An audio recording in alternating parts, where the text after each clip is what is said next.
nosso quarto fórum do Descomplicando, hoje com um assunto de PDCA, onde a gente tem aí um convidado externo, o Bruno.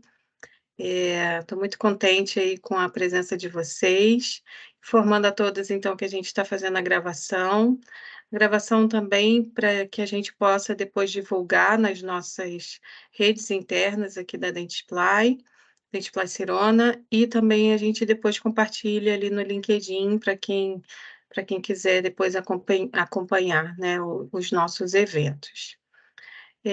Só dando uns recadinhos aqui rápidos. Pode passar, Thaís, por favor. Isso.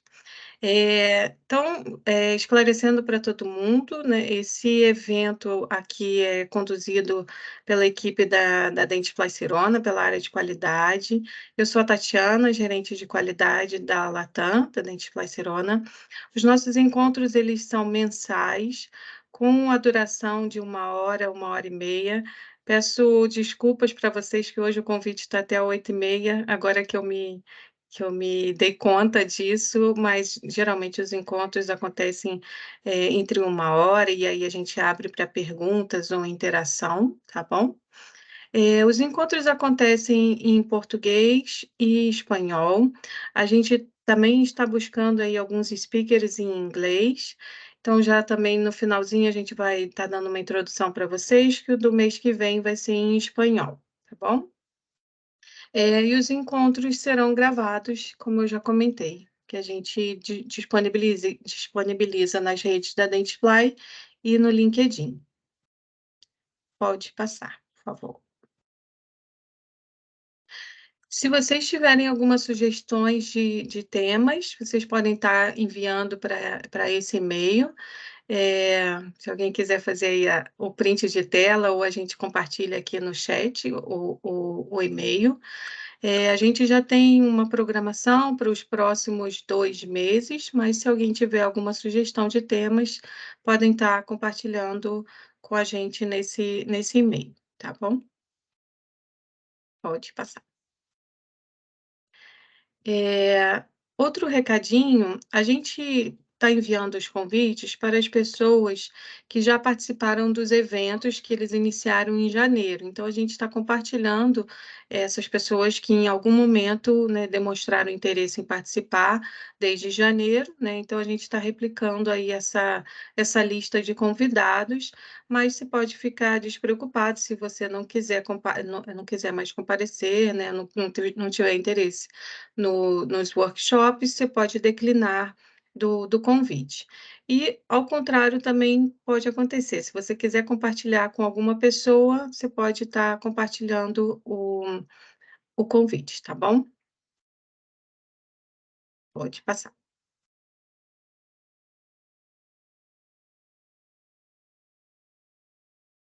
Thaís, você apresenta?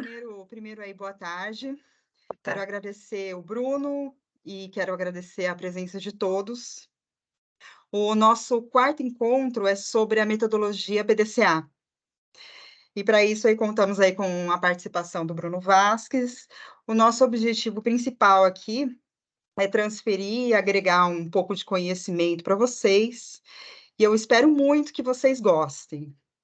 Agora eu já passo a palavra, já passo a bola aí para o Bruno, porque eu tenho certeza que ele vai fazer uma apresentação mais detalhada do que eu.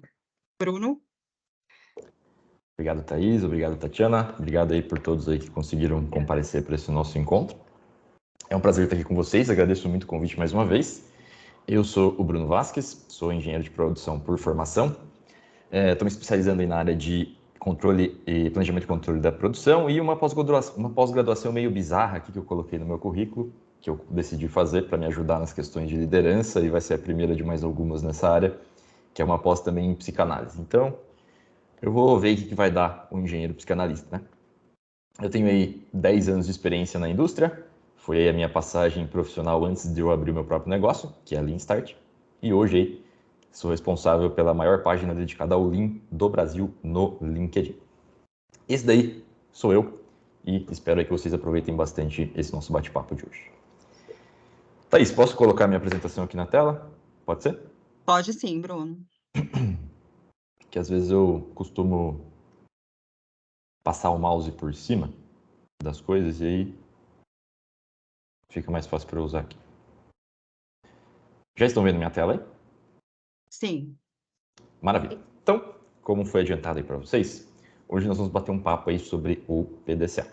O PDCA, que é um método aí já bastante antigo, aí já tem as suas décadas de vida, mas que é um tema extremamente relevante ainda hoje, especialmente em uma era onde a gente tem uma pressão muito grande para adotar coisas novas, para entender o que é que está em evidência no mercado, quais são as novidades, e muitas vezes as novidades são coisas velhas com nome novo, ou são coisas velhas que funcionavam muito bem, mas agora com uma abordagem que já não traz um resultado tão legal. E eu vejo hoje esse nosso bate-papo como quase que um apelo para que vocês continuem valorizando as coisas que são tradicionais, as coisas que vão sobreviver ao teste do tempo. E geralmente quem domina essas coisas aí que são bastante básicas, que são coisas estruturais e coisas já mais antigas, consegue caminhar com uma constância muito maior em relação à gestão, em relação a sucesso nos negócios, do que quem fica, talvez, aí pulando de galho em galho, tentando absorver todas as novidades possíveis. Antes da gente falar propriamente do PDCA, eu queria conversar com vocês um pouco sobre motivação para usar o PDCA. Eu gosto muito de tentar dividir as minhas apresentações, os meus cursos, em porquê, o que e como. Por que eu deveria fazer algo, o que é esse algo que eu deveria fazer e como eu poderia começar a fazer esse algo. Porque as pessoas, elas têm uma necessidade natural de entender por que eu deveria fazer isso. Por que eu deveria deixar de fazer A e começar a fazer B, por exemplo. E eu queria relembrar vocês, eu tenho certeza que vocês, de alguma forma, sentem isso que eu vou contar para vocês, mas eu queria realmente relembrar de uma forma estruturada para que a gente tivesse em mente isso quando a gente começasse a falar em si do PDCA. Então, qual que é o problema que nós aí no mundo corporativo, especialmente se a nossa empresa não tem um monopólio, temos que lidar? A situação é a seguinte, quando eu tenho ali um ambiente de livre mercado, que é aquele ambiente onde eu não tenho uma regulamentação tão forte do governo em cima daquilo que acontece, onde eu tenho ampla concorrência, ou seja, uma empresa pode surgir ali para competir comigo no meu mercado. Temos a complicação aí de que quem manda nesse tipo de mercado é o cliente. E eu trouxe aqui os dois cenários para a gente comparar juntos e bater um papo sobre essas diferenças. Quando eu tenho aqui primeiro, ó, aqui na esquerda, um cenário onde eu tenho ou monopólio, ou seja, eu sou o dono de toda a produção daquele produto, não tenho concorrentes. Ou baixa concorrência, ou economia controlada, que é quando o governo realmente interfere e regula com bastante força os mercados, eu tenho lá uma quantidade de demanda, que aqui está representada por esses círculos aqui, essas pequenas bolinhas, que eu posso chamar também de meu mercado possível. E, como eu estou ali sozinho, só eu produzo ali aquele bem ou aquele serviço que o pessoal precisa consumir, toda essa demanda, naturalmente, vai acabar sendo absorvida pela minha empresa. Então, nesse tipo de mercado, é muito mais fácil ter sucesso. Eu posso até desdenhar um pouquinho do meu cliente, eu tenho mais poder ali sobre os preços, que é uma outra coisa que a gente vai ver aqui mais para frente. Eu posso até me dar o luxo de ter certos problemas de qualidade, ter algumas dificuldades de atendimento, porque se o meu produto realmente é necessário e eu não tenho concorrentes, ou existe uma barreira muito grande para a entrada de concorrentes, o meu cliente que se vire ali e essa demanda concentrada vai continuar vindo para mim. E a gente fala que nesse tipo de mercado, que a gente chama aí de seller's market, o poder está basicamente nas mãos das empresas. Só que a maioria das empresas, hoje em dia, vive nesse cenário aqui, que a gente chama de livre mercado. Nesse cenário aqui, eu tenho concorrentes, eu não tenho tanta ajuda do governo quanto eu teria ali numa economia controlada. E o que acontece com essa possível demanda que eu tenho ali, esperando para o meu bem ou serviço? Como eu tenho concorrentes, a minha demanda, que eu posso chamar de cliente aí, ele tem opção de escolha. Então, se a empresa A oferecer um custo-benefício melhor, a maioria do mercado pode acabar indo para a empresa A. Se a empresa B oferecer um custo-benefício melhor, a maioria do mercado pode acabar indo para a empresa B. E assim por diante aí com a empresa C, a empresa D, dependendo do tipo de mercado, a gente tem mais ou menos concorrentes. Pensem nos bancos, por exemplo. quantas opções de serviços bancários a gente tinha, sei lá, uns 20, 30 anos atrás, e quantas opções a gente tem hoje. Então, nesse tipo de mercado aqui, toda aquela possibilidade de receita que eu tinha, que era toda minha, começa a ser disputada por outras empresas. Então, naturalmente, meu poder de mexer nos preços acaba diminuindo e também o meu faturamento tende a diminuir caso eu não atenda às vontades aqui do meu cliente, que está aqui representado pela demanda. Derivando disso, temos o seguinte. Todo produto tem lá aquilo que a gente chama de preço. Se eu for desmembrar o preço do meu produto, eu tenho basicamente aí 2 elementos. Eu tenho o quanto eu gasto para fazer aquele bem ou para prestar aquele serviço, em material, em pessoal, em infraestrutura no geral. E eu tenho aqui a margem de lucro, que é o quanto eu quero faturar em cima desse custo aqui, e a partir dessa margem é por onde eu vou tocar a minha empresa. Em situação de monopólio, baixa concorrência ou economia controlada, quando alguma coisa externa faz com que eu precise ganhar um pouquinho mais de dinheiro, precise lucrar um pouquinho mais, eu tenho muito mais abertura para ir lá e fazer o seguinte: aumentar a minha margem de lucro, acrescentando um valor aqui em cima do preço. Meu custo pode continuar lá constante e eu consigo compensar um possível aumento que eu vou ter nele no ano seguinte ou no próximo trimestre com um reajuste dos preços. Só que, lá no livre mercado, quem dita o preço das coisas com muito mais poder do que as empresas é a questão da oferta e demanda. Quanto mais concorrentes eu tenho oferecendo o mesmo produto, mais daquele produto eu tenho no mercado, talvez eu tenha um excesso em relação ao quanto é demandado. E aí, para tentar dar vazão naquele produto, o que vai acontecer? As empresas vão abaixar o preço. Eu, observando meu concorrente, provavelmente também vou ter que abaixar o preço, senão vai ficar só eu lá sobrando com um preço muito alto. Então, esses movimentos de mercado, preferência do cliente, o meu concorrente sempre tentando agradar mais o cliente do que eu tento agradar, faz com que a gente tenha essas oscilações aí no preço. Uma hora uma coisa está mais barata, outra hora está mais cara. Geralmente está mais cara quando está faltando, geralmente está mais barata quando está sobrando. Isso quase que tira quase que completamente o poder de reajuste de preços da mão das empresas. E aí, quem vai se dar bem é quem consegue aí, ó, ter uma consciência muito boa de redução de custos.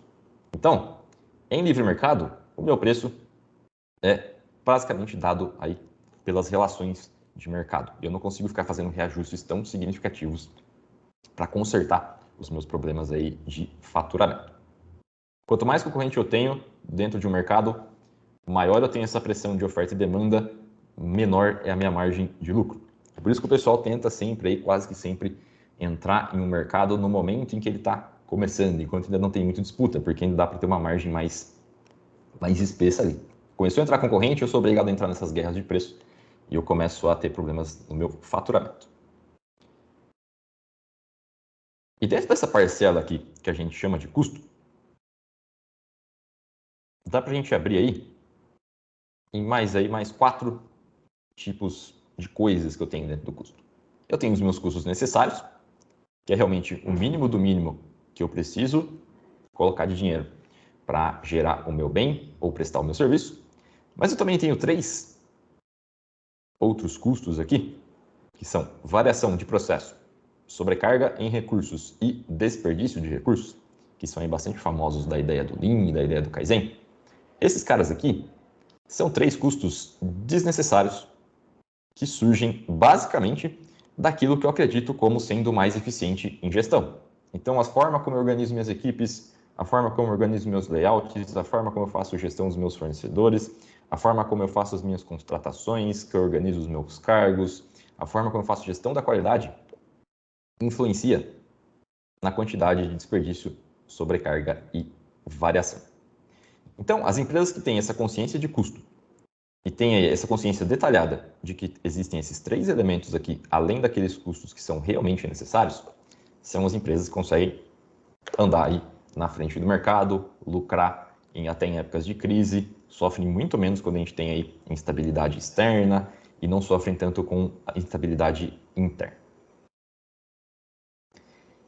E nessa situação de livre mercado, onde o cliente tem a opção de escolha, o que é que ganha o gosto do cliente?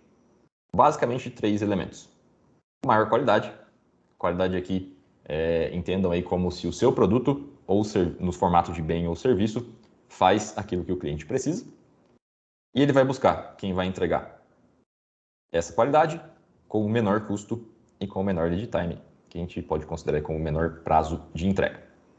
Então, colocando aqui de novo 3 empresas para serem concorrentes, e aqui considerando o nosso mercado, a empresa que tiver a combinação mais ideal aqui, de preferência, qualidade crescente, custo baixo e lead time baixo, vai ser aquela que vai conseguir competir de uma forma mais saudável e vai conseguir captar os clientes das outras empresas.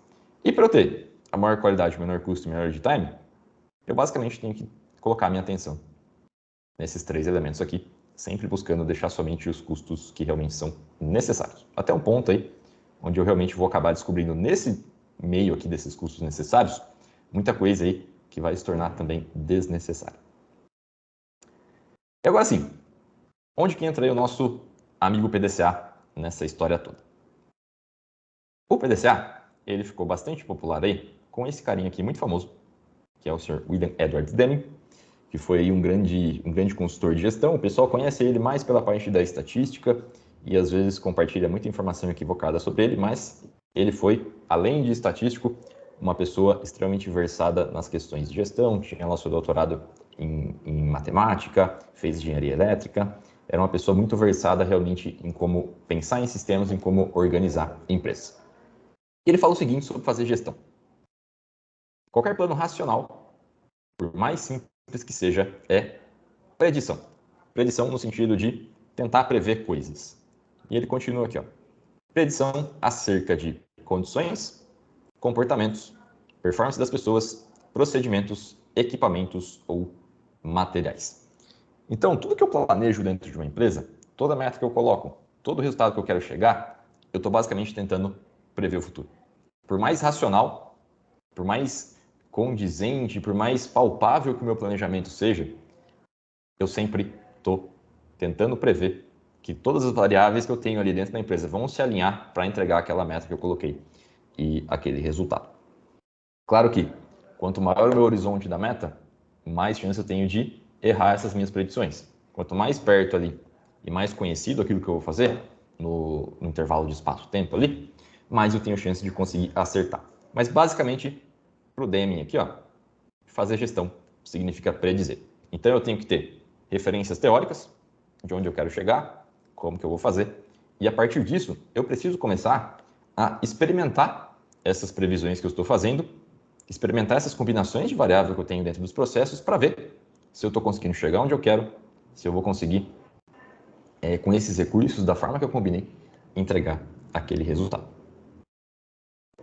De uma forma mais visual, toda empresa, em todo processo, em todo departamento, está sempre nessa situação aqui, ó.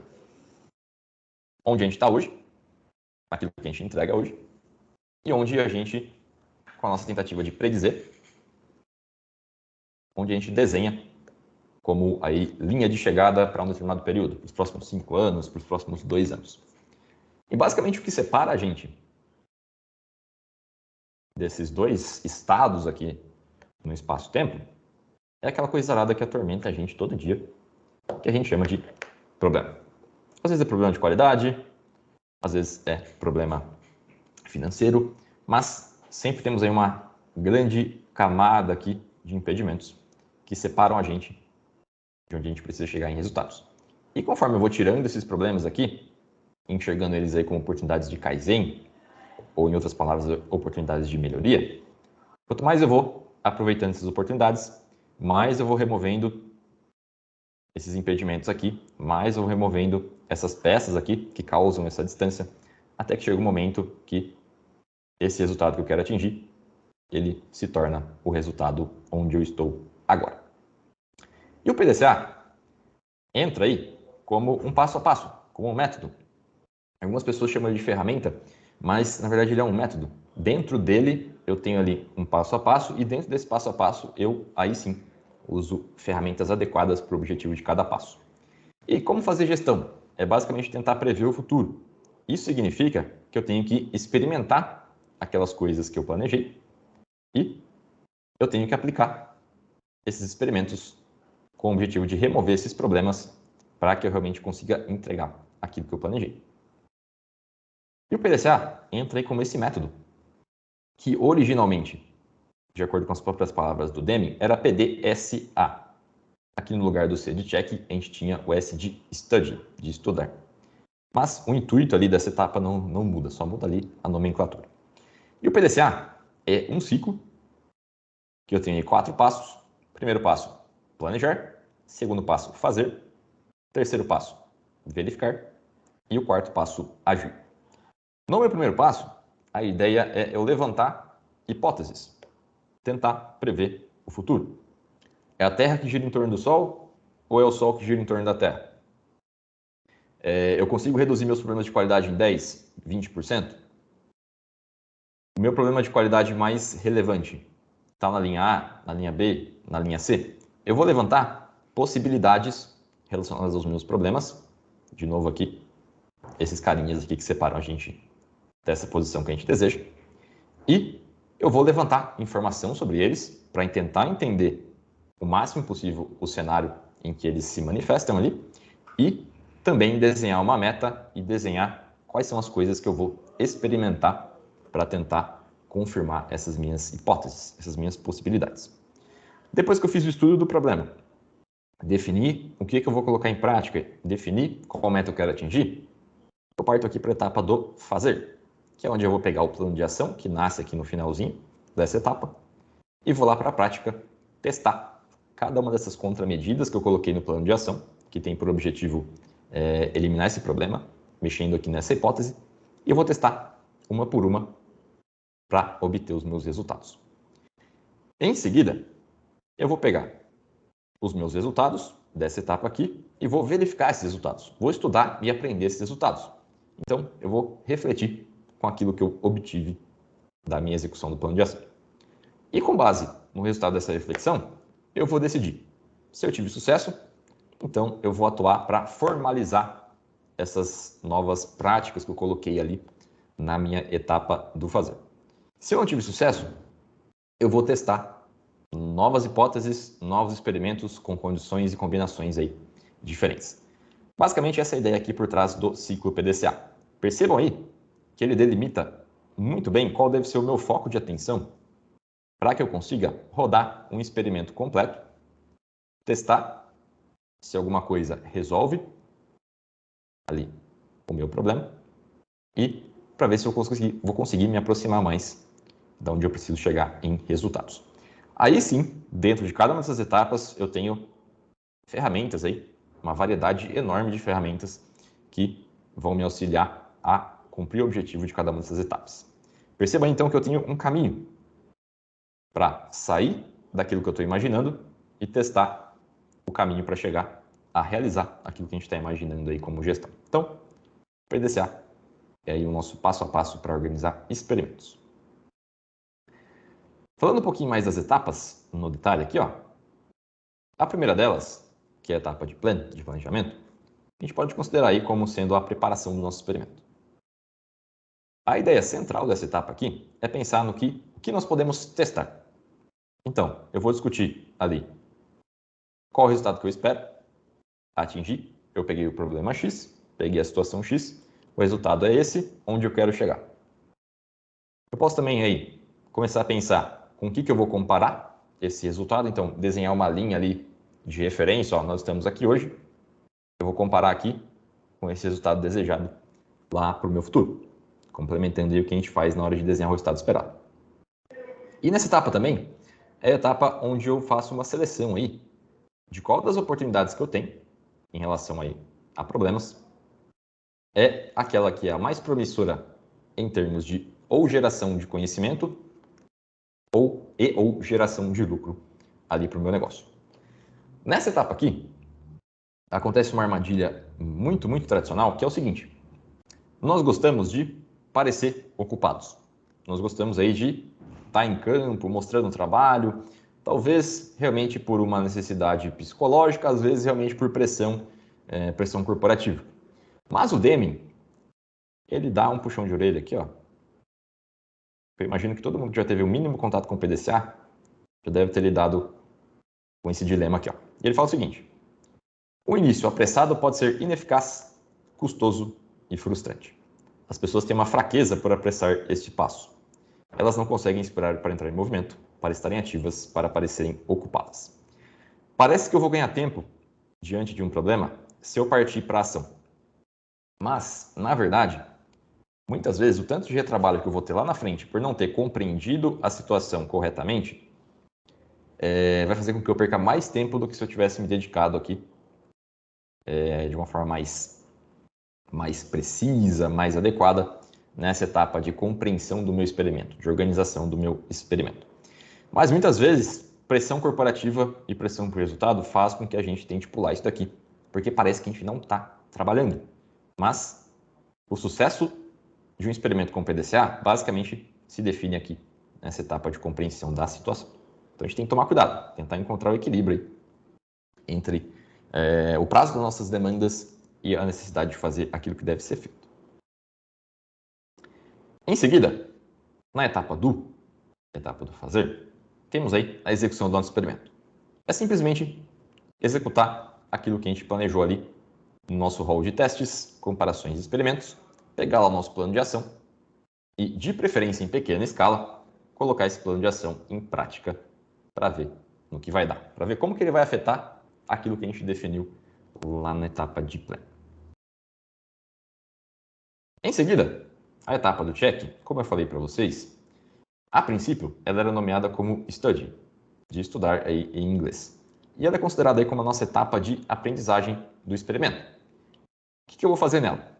Depois de executar aqui a minha etapa do fazer, eu vou ter ali alterações do processo, alterações ali naquilo que eu estou mexendo, e essas alterações vão gerar aí resultados, vão gerar efeitos. E a ideia aqui é estudar esses resultados para ver se eles correspondem àquilo que a gente tinha como esperança ou expectativa, que a gente definiu lá no plan. Se não correspondeu, a gente analisar e incorporar como conhecimento aquilo que pode ter dado errado. E, às vezes, chegar numa conclusão aí, talvez um pouco chateante, um pouco desanimadora, de que nós nos enganamos naquilo que nós fizemos e que vamos ter que recomeçar o nosso experimento. E isso não tem nada de problemático, nem nada de ruim, tá? Pense no seguinte, quando vocês acertam de primeira, lógico, não vamos fazer as coisas de qualquer jeito, porque errar é positivo. Vamos fazer as coisas mirando em acertar. Mas quando vocês acertam de primeira, de uma vez só, vocês aprenderam uma forma de chegar em um resultado.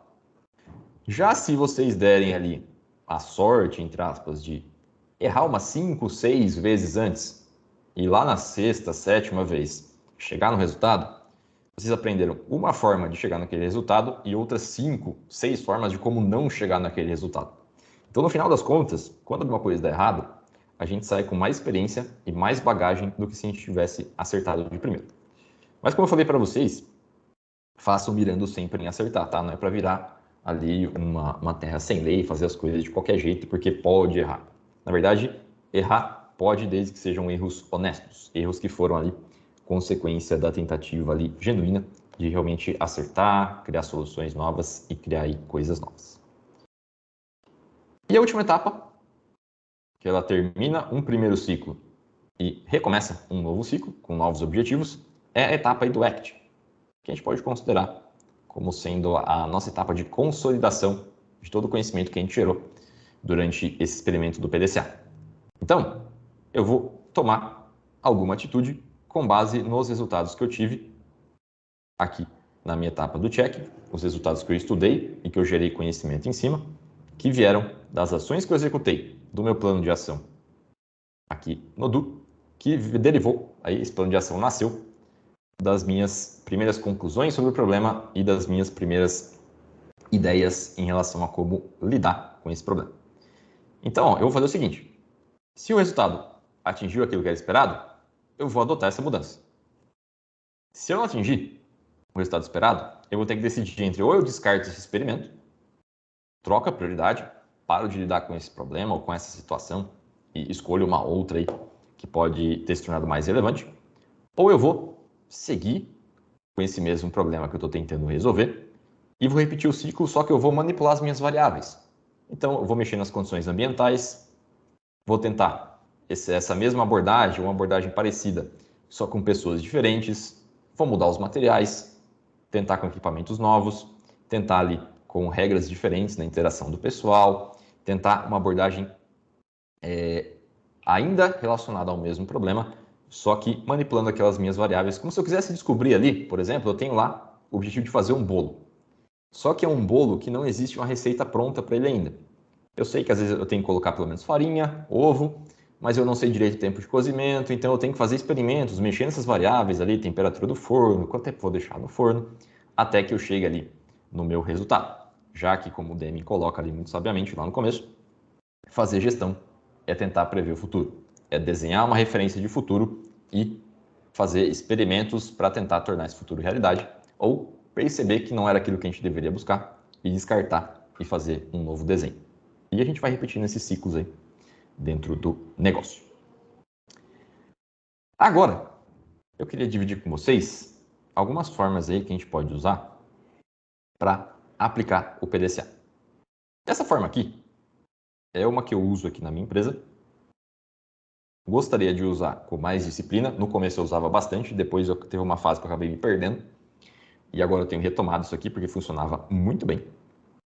Era organizar as minhas ideias, fazer a gestão de todo o conteúdo que eu tenho que produzir, para blog, para LinkedIn, de aulas, de projetos, ideias no geral, cursos que eu quero criar, livros que eu quero escrever, abordagens que eu quero testar, organizar a execução delas e a gestão dessas ideias de acordo com as etapas do PDCA. O que eu fazia lá em casa para aplicar o PDCA na minha gestão de ideias, por exemplo?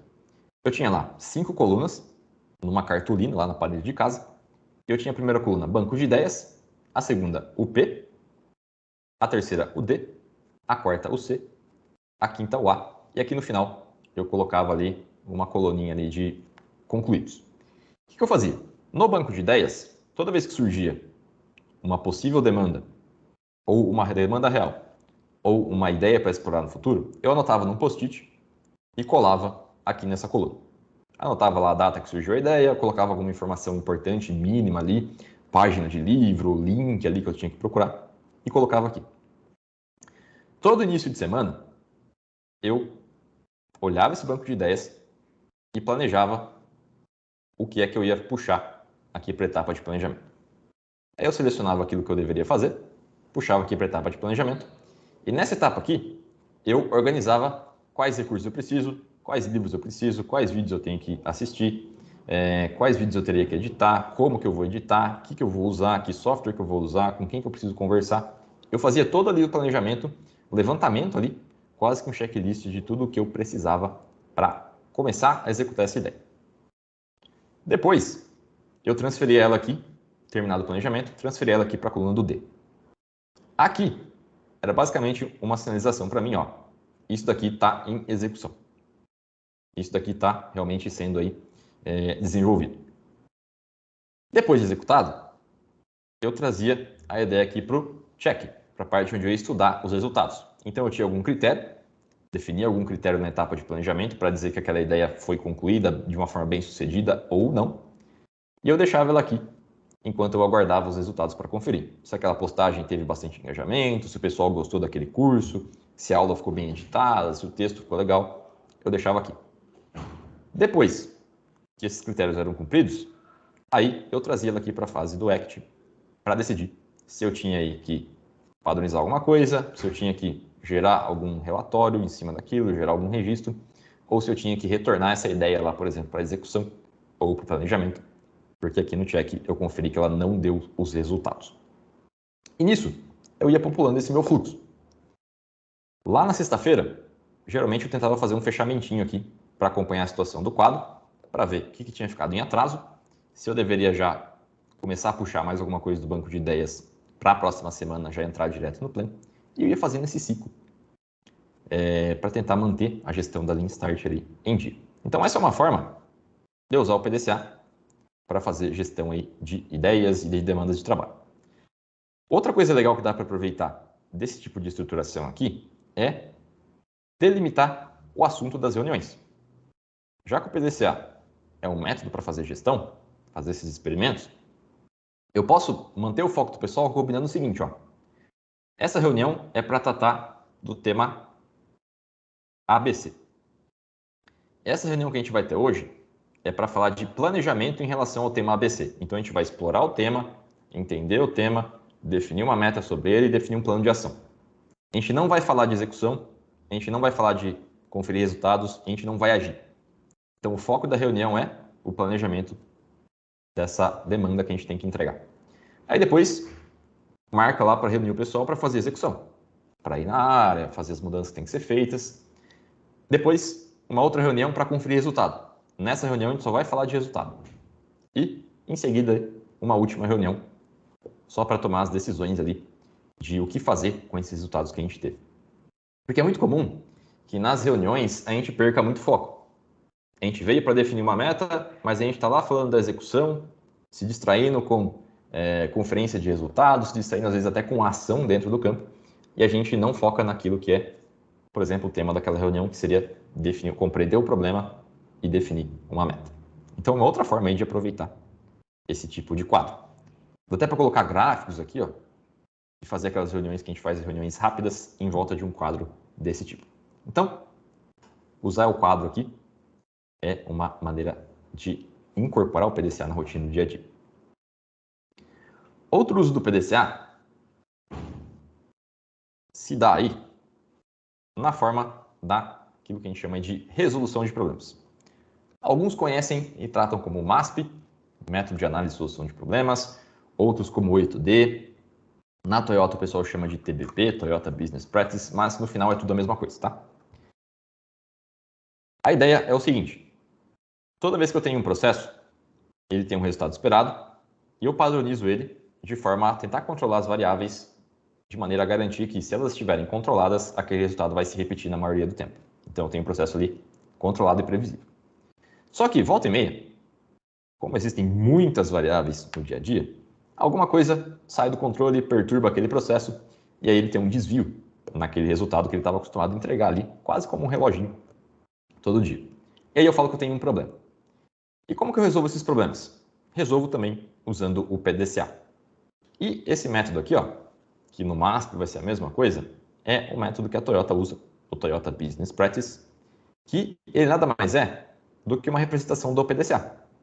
Como vocês podem ver aqui na lateral, ele é composto aí por 8 passos.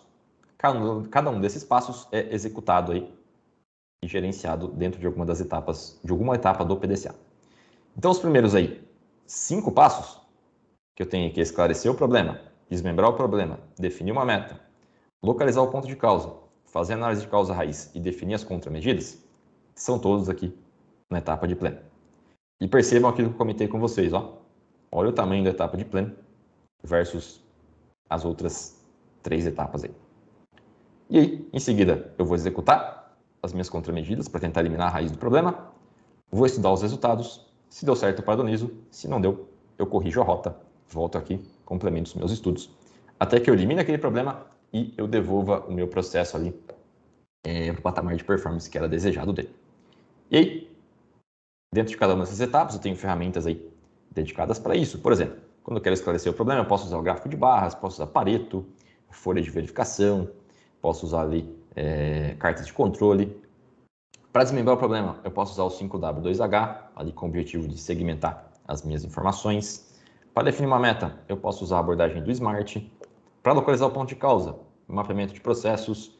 Para análise de causa raiz, Ishikawa, 5 porquês.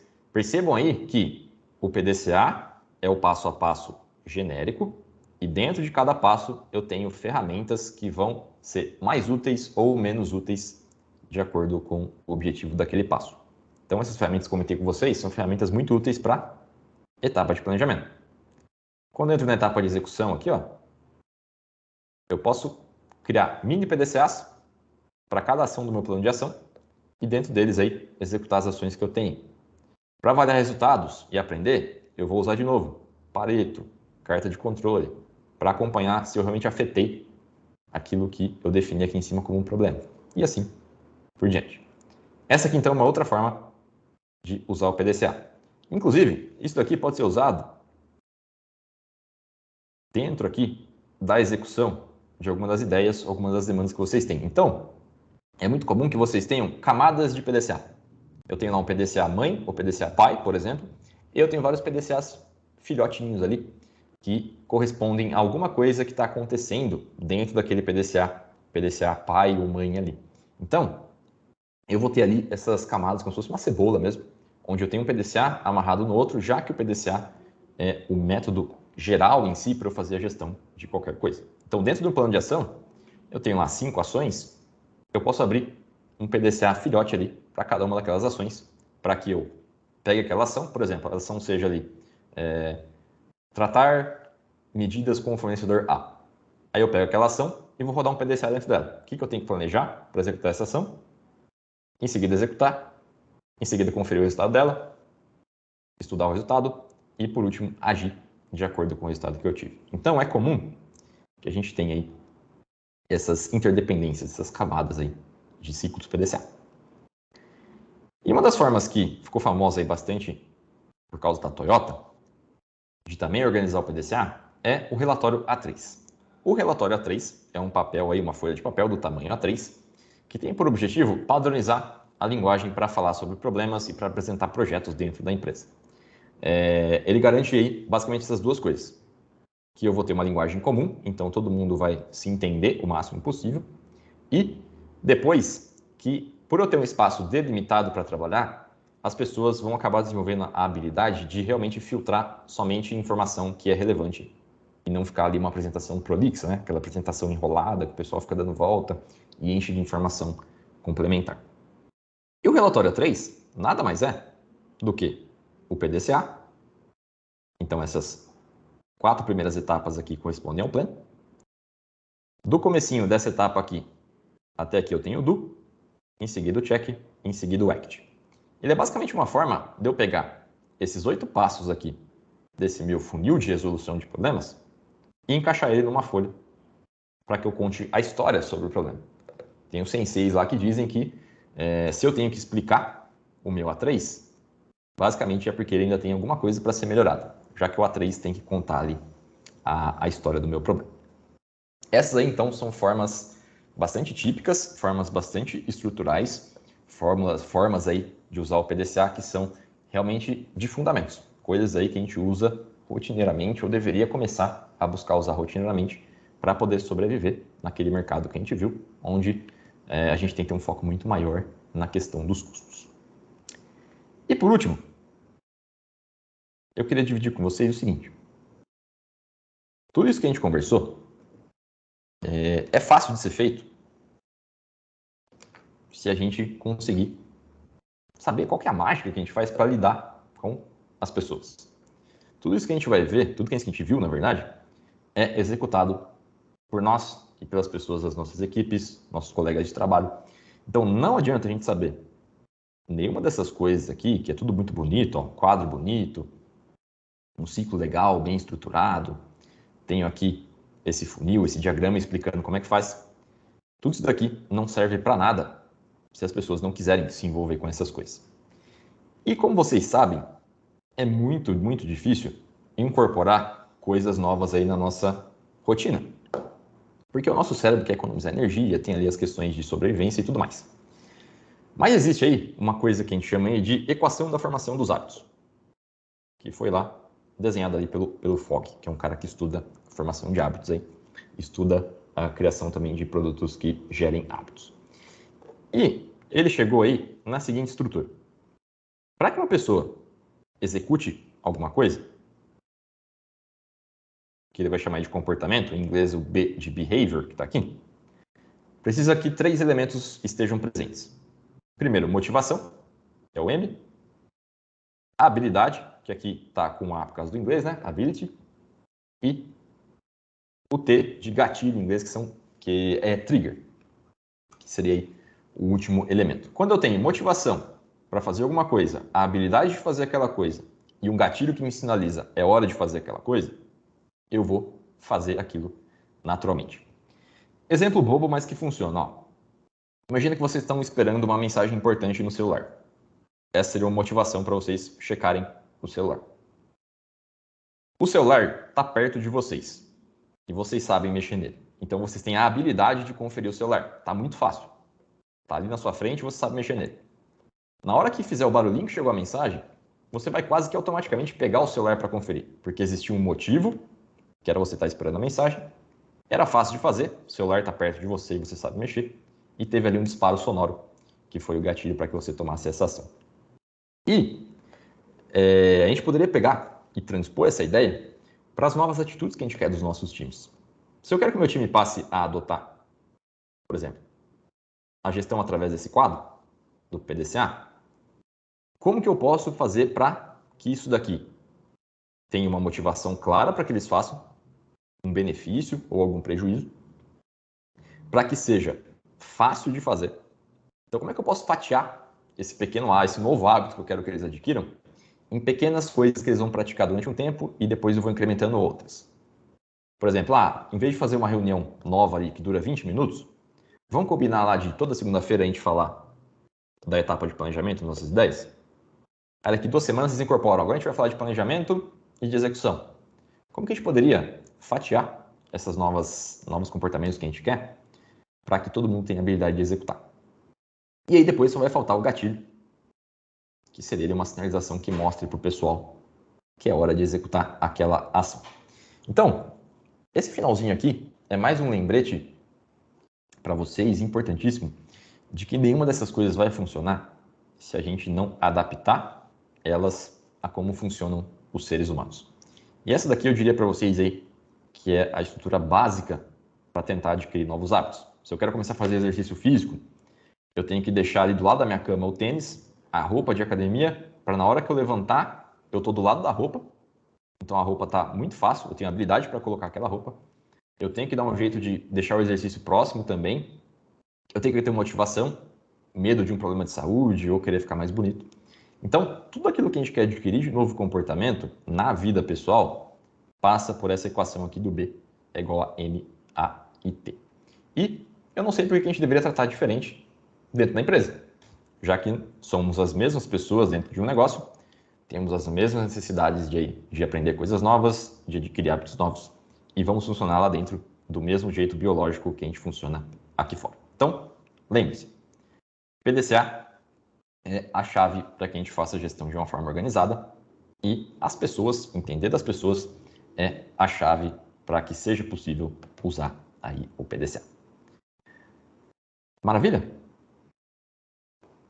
É isso aí, galera. Muito obrigado aí pela atenção de vocês, pelo espaço. Espero que vocês tenham curtido bastante aí. E agora, quem tiver dúvidas, às vezes as dúvidas não surgem agora, surgem depois, vocês podem mandar mensagem depois também. Fiquem à vontade. Obrigada pela sua abordagem, Bruno. Eu estava aqui fazendo minha reflexão quando você estava apresentando, mas eu acho que o PDCA serve também para a nossa vida, né? Quando você tem um objetivo, geralmente a gente vira o ano e a gente faz aquelas metas, né, para o próximo ano. Eu acho que é bem válido a gente poder utilizar uma ferramenta dessa, né? A gente acaba Exatamente. partindo lá para o D, ninguém, ninguém realmente planeja, né? Mas foi muito bom, assim, pelo menos eu fiz essa reflexão, assim, tanto a nível pessoal, e aqui na empresa, com certeza, a gente vai estar utilizando bastante, né. A gente acaba utilizando meio indiretamente algumas ferramentas, mas sem saber exatamente por que que a gente está fazendo aquilo, né, por que que a gente está monitorando determinada situação, eh, mas realmente deu para dar uma sacudida aqui. Fico Eu feliz. eu vou te fazer uma pergunta, você sabe se tem algum aplicativo ou algo, assim, visual que a gente pudesse utilizar essa ferramenta do PDCA, assim, com as tabelinhas, digamos assim? Também é algo mais fácil de montar, mas não sei se você sabe, assim, só como curiosidade.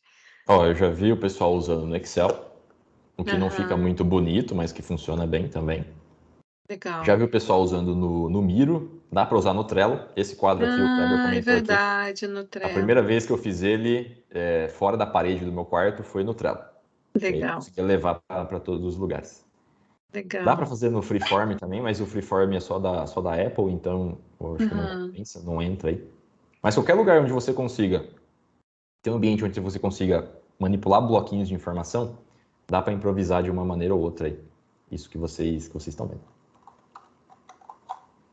Muito obrigada. Thaís, quer complementar? Obrigada, Bruno. Não, um questionamento que eu ia fazer hoje no dia a dia, assim, uma maneira mais visual, prática, e é verdade, ali, não sei quem comentou ali o Trello, para a gente usar no dia a dia, é uma maneira bem visual mesmo, para a gente destacar o PDCA. É uma boa aplicação mesmo.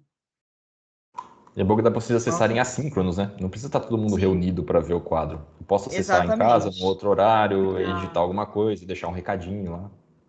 exatamente. bem legal, muito legal. Alguém tem alguma dúvida, pessoal? Boa noite, sou eu, Cris. Eu não vou abrir Por favor. a minha câmera agora, porque de verdade o meu cabelo tá de assustar, entendeu? Mas eu gostei muito do banco de ideias, eu achei isso muito prático, eu acho que é muito válido, porque eu acho que é o momento da gente, na hora que surgir a ideia, realmente já colocar, que seja num post-it, e já depositar ali, porque muitas vezes na correria do dia a dia isso acaba passando, né. E depois, na hora que você vai, volta aquela situação, ou seja numa reunião, ou discutindo qualquer situação que aconteça ali no dia a dia, volta aquela ideia. E às vezes aquele momento já passou e você não conseguiu aproveitar ou envolver todos os setores, entendeu. Eu acho muito válido você montar esse banco de ideias ali, e depois você começar a executar o PDCA. Amei, amei. Já tirei uma colinha, tá, Bruno? Com licença, mas eu tirei uma Pode usar à colinha. vontade. Eu fiquei surpreso que eu não tinha compartilhado essa ideia, porque eu achei que era uma coisa que, poxa, o pessoal deve já usar dessa forma. Aí na semana passada eu falei, nossa, eu vou fazer uma postagem compartilhando isso. E a postagem engajou muito, o pessoal ficou muito surpreso. Eu falei, nossa, às vezes realmente é aquilo que a gente fala, né? As coisas são óbvias depois que a gente já sabe. E eu achava, pô, todo mundo deve usar assim. Eu vou compartilhar para ver no que dá. E o pessoal acabou ficando feliz, gostou da ideia. Então, usem à vontade, usem e abusem do quadrinho de ideias. Muito legal mesmo. Eu tenho uma pergunta, pessoal. O Bruno, por exemplo, eu tenho por exemplo, até coloquei no meu celular como na minha cabeça, no PDCA, por exemplo, no P, a gente tem o problema, que a gente faz a identificação do problema, a gente tem a observação, que é o reconhecimento da característica do problema, a gente analisa, né, a descoberta das causas principais e faz a contramedida, que é o plano de ação. Geralmente a gente usa um diagrama de Chicago, ou 5W2H e tal, mas eu fico sempre na dúvida de não usar apenas uma ferramenta. Eu sempre quero, por exemplo, para identificar um problema, eu uso o espinha de peixe, aí não estou contente, uso mais uma ferramenta. Não sei se isso seria mais adequado, utilizar várias ferramentas poderiam me gerar o mesmo resultado, né? Mas não sei o que você acha. Seria interessante usar mais uma ferramenta ou ficar em um. Utilizei a primeira espinha de peixe, tá ok. Não sei se realmente é o correto, assim, sabe? Com certeza, ó. Na verdade, você não vai conseguir fazer uma análise se você não combinar essas ferramentas. Por exemplo, lá Tá. no exemplo que eu dei do funil, Uhum. lá no Page Plan, para eu delimitar qual que é o meu problema prioridade, eu basicamente vou gerar um Pareto. Imagina lá Tá. que são problemas de qualidade. Eu tenho lá 10 problemas diferentes. Eu não posso abordar os 10 agora. Eu Beleza. tenho que ir lá jogar um Pareto para ver qual que acontece mais, por exemplo, e que se eu comer lá a barrinha dele, eu vou ter um impacto grande no total geral. É o maior ofensor, né? Isso. Desse problema que eu priorizei, aí eu vou começar, por exemplo, vou definir uma meta para ele. Ó, hoje eu tenho 50 ocorrências, qual que seria uma meta razoável para a gente como empresa? 25%. Aí eu vou jogar ela, estruturar como fosse na forma do Smart. Sim. Em seguida, eu preciso achar o ponto de causa desse problema que eu isolei ali. O que eu vou fazer? Eu vou desenhar um mapinha do meu processo e vou lá caçar no processo a partir de qual etapa aquele problema surge pela primeira vez. Que vai me sinalizar ali que é dentro daquela etapa do processo que provavelmente está a minha causa raiz. Ok. Isso daí, aí eu vou pegar um Ishikawa e vou sentar com o time, vou lá para campo, ó, vamos começar a organizar nas variáveis o que é que pode estar causando essa primeira barra do Pareto, que eu isolei que está acontecendo aqui a partir dessa etapa do processo e a gente vai montar o Ishikawa em cima disso. Aí do Ishikawa eu vou filtrar aquilo que realmente é um fato, aquilo que era somente uma possibilidade que eu levantei, e aí eu vou jogar os 5 porquês para cada fato. Então percebam que realmente é isso que você falou. Cada ferramenta é mais interessante para obter e organizar um tipo de informação, e eu vou combinando todas elas ali de acordo com o meu objetivo. Né? Como se fosse um Pareto do Pareto, um Chical do Chical, e assim, Isso. até a gente chegar, né? Descascando Isso. a cebola, né, Bruno? Exatamente. Não tem, enquanto for de graça usar a ferramenta, vai usar. Obrigadão. E é verdade, é uma falha, né? É uma ferramenta que ajuda tanto e talvez vocês mais que são ali do mundo da qualidade, utilizam com mais frequência. A gente às vezes esquece de utilizar todas, entendeu? Utiliza um recurso ou outro, mas não faz a combinação de todas, infelizmente. Do ponto de vista, complementando, do ponto de vista psicológico, o que é que causa ansiedade na gente? É não saber o que vai acontecer depois. Quando eu tenho PDCA e eu estou executando as coisas de acordo com o PDCA, eu tenho um plano desenhado. Eu sei o que eu vou fazer amanhã, o que eu vou fazer depois, eu sei o resultado que eu tive. Então eu tenho um certo horizonte que dá para o meu psicológico a noção, ó, é isso que vai acontecer. Então, usar bem o PDCA, lógico, se eu usar para fazer terrorismo não vai funcionar. Mas usar bem o PDCA para organizar o dia a dia ainda é uma forma de baixar o estresse da equipe. Porque existe um horizonte, existe um plano desenhado. Se ele vai se concluir ou não, é outra história. Mas a gente entra em pânico quando não tem um horizonte do que vai acontecer. Então tem esse fator aí que ajuda o time a ficar mais tranquilo também.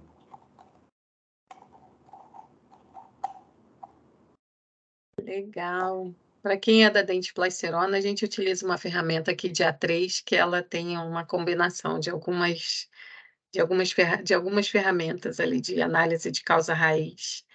E a gente combina o Ishikawa com brainstorming, com depois um funil com 5 porquês. Então, a gente pelo menos tenta estar utilizando quando a gente tem não conformidades ou capas, assim, utilizar essa ferramenta, mas ela é um pouco mais robusta, né?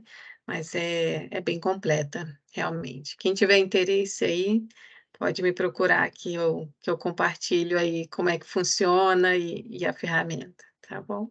Vale a pena, vale a pena. Isso aí. Mais alguma dúvida, pessoal? Algum comentário? Ana, a gente tem o post do próximo mês ou não? A gente vai compartilhar só nas redes? A gente tem, tá com a Thaís. Legal. Eu vou compartilhar. Aproveitar, então, já para falar para vocês do próximo mês.